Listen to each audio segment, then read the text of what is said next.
Good morning, students. Today we are going to start the next topic, that is balanced and unbalanced force. So बच्चे balanced and unbalanced force are the types of the two main types of the forces. Okay, so बच्चे balanced force are those forces in which the resultant force is zero.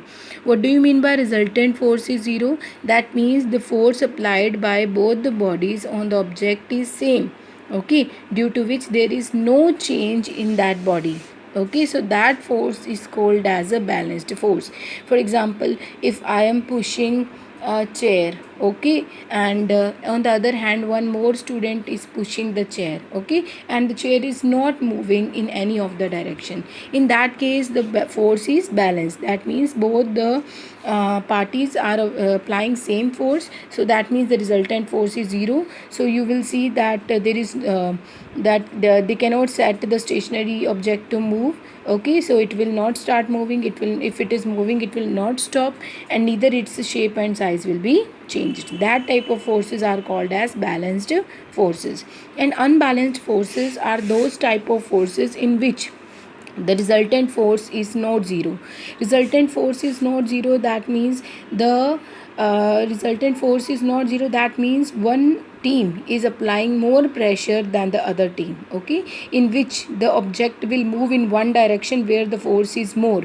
For example, if I am we are playing the tug of war. See, these two teams are playing the tug of war, okay, team A and team B. Team A is applying more pressure than team B, so the rope will move in the direction of team A. Okay, so this is the example of an unbalanced force. Okay, so in this case the stationary object will start moving. Okay, as that moving object will stop, it will change the direction of motion. Okay, so effects of forces. Bache, what are the various effects of forces?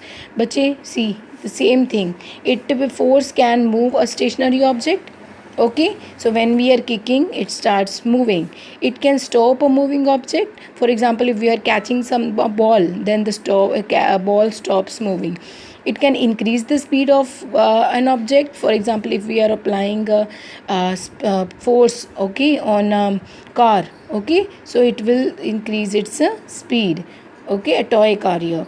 Next is a force. When we are decreasing, when we are applying the force, it can also decrease the speed of an object. For example, if a toy car is moving, if we will apply pressure, so definitely it will stop, or it will slow down the speed of that force or that car. Okay, so next, see bache, a force can change the direction of